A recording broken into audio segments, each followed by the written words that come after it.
खबरें आई कि इन खिलाड़ियों ने बृजभूषण शरण सिंह के खिलाफ अपने आंदोलन को अब समाप्त कर दिया है और साक्षी मलिक इस आंदोलन से खुद पीछे हट गई हैं। सरकार से सरकारी नौकरी से छुट्टी लेकर धरने पर बैठे थे और अब उस धरने को थोड़े दिन रोककर सरकारी नौकरी पर वापस जा रहे हैं। न्यूज़ चैनल चला रहे हैं, उनके घर में भी बहन बेटियां होंगी तो उनके सम्मान को, उनको ध्यान रखते हैं, उनकी इज्जत और उनका ख्याल रखें कि भाई ये बेटियां, ये बहनें अपने लिए लड़ाई लड़ रही हैं, तो ये ऐसी अफवाहें ना फैलाएं। न्यूज़ चैनल हैं आजकल ज़्यादा हम बोल नहीं रहे थे, लेकिन जो टीवी मीडिया ना वो सारा वही बोलता है जो उसके पास पहले पहुंच जाता है। झूठ और फर्जी खबरों का अगर कोई बेताज बादशाह है तो वो भारत की मीडिया है, जिसे पत्रकारिता से ज्यादा सत्ता की गोद में बैठना अच्छा लगता है और ये ऐसे सत्ता के करीब जा चुके हैं कि उन्हें बचाने के लिए किसी भी हद तक गिरने को तैयार हैं। और पहलवानों को बदनाम करने के लिए तिहाड़ियों ने झूठी, फर्जी और फेक खबरें चलाई तो अब पहलवानों ने भी खुलकर कह दिया कि अगर तुम लोग हमारे आंदोलन को नहीं दिखा सकते हो तो क्यों बेटियों की आवाज को कमजोर करने की साजिश रच रहे हो? क्या तुम्हारे घरों में माँ बेटी नहीं है? कम से कम अपनी बेटियों का ख्याल करके ही सही ऐसी फर्जी खबरें चलाना बंद कर दो। नमस्कार, आदाब, आप देख रहे हैं खबर अड्डा और मैं हूं आपके साथ सुम्बुलीरम। पहलवानों के प्रदर्शन को अब 1.5 महीने हो चुके हैं, लेकिन पहलवानों के मजबूत इरादों के सामने कहीं भी गोदी मीडिया का एक भी दांव सही से नहीं बैठ रहा।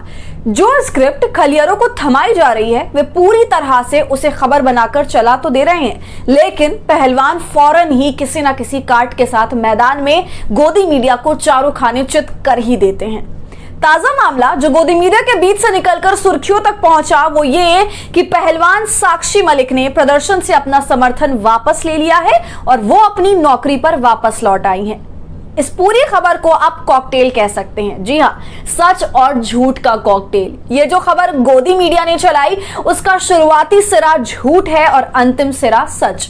मतलब ये कि पहलवान साक्षी मलिक अपनी रेलवे की ड्यूटी पर लौटी जरूर हैं, लेकिन कहीं से भी इस बात का सच्चाई से कोई लेना देना नहीं है कि उन्होंने प्रदर्शन से अपने हाथ पीछे खींच लिए हैं। और यही कारण है कि अब पहलवान खुलकर गोदी मीडिया के खिलाफ मोर्चे पर उतर चुके हैं। पहले साक्षी मलिक ने इन खबरों को अपने आधिकारिक ट्विटर हैंडल से खंडन किया और फिर गोदी मीडिया को पटकनी देने के लिए बजरंग पूनिया ने मोर्चा संभाला। बजरंग पूनिया ने आज तक के उस खबर के वायरल स्क्रीनशॉट और आज तक के सबसे तेज रहने की कोशिश में अफवाह को हवा देने वाली झूठी पत्रकारिता को बेपर्दा करते हुए कहा कि ऐसी खबरों में किसी भी तरीके की कोई सच्चाई नहीं है कि पहलवानों में किसी बात को लेकर कोई मतभेद है और उनमें से किसी ने भी अपने हाथ आंदोलन से वापस खींचे हैं। बजरंग पूनिया ने गोदी मीडिया से साफ तौर पर कहा कि अगर उनमें सच और उन लोगों का पक्ष दिखाने की हिम्मत नहीं है तो कतई गलत खबर भी ना दिखाएं। इसके आगे बजरंग पूनिया ने कहा कि आज मीडिया स्क्रिप्ट के सहारे काम कर रही है और उनकी खबरें लिख कर आती हैं और वो बस उन्हें पढ़ते हैं।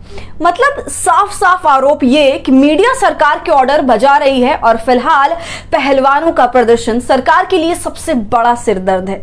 सो इसलिए गोदी मीडिया तरह तरह के हथकंडे अपनाकर पहलवानों के प्रदर्शन को कमजोर करना चाहती है। यही नहीं, बजरंग आगे गोदी मीडिया से कहते हैं कि अगर पहलवानों और उनके जीते हुए पदकों का कोई सम्मान नहीं है तो कम से कम मीडिया को इतना तो सोचना चाहिए कि यह महिलाओं से जुड़ा हुआ मुद्दा है और अपने घर की बहन बेटियों के बारे में तो कम से कम सोचना ही चाहिए।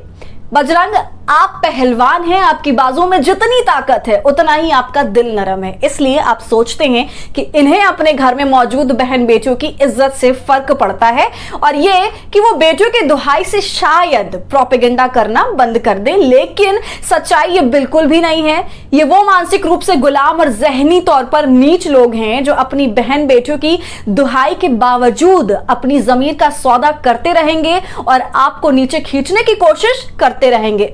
क्योंकि आपको यह बात समझनी होगी कि गोदी मीडिया के ब्रिगेड में सिर्फ आदमी ही नहीं है जो आप लोगों के खिलाफ हैं, बल्कि कई चैनलों के प्रमुख चेहरों में शामिल एक पूरी फौज औरतों की है जो आप लोगों की उतनी ही गुनाहगार है जितने की गोदी मीडिया के बाकी संपादक, एंकर और मालिक। तो गोदी मीडिया के पहलवानों के प्रदर्शन को डिरेल करने के इस नए पैतरे पर क्या है आपकी राय? हमसे कमेंट सेक्शन में जरूर साझा कीजिए और हमारे फ्री जर्नलिज्म को आपके सपोर्ट की जरूरत है वो तभी होगा जब आप जितना ज्यादा थैंक्स के बटन का इस्तेमाल करेंगे और इससे हमारी हौसला अफजाई करेंगे। साथ ही अगर अब तक आपने हमारे चैनल खबर अड्डा को यूट्यूब पर सब्सक्राइब नहीं किया है तो इसे अभी फौरन कर लें।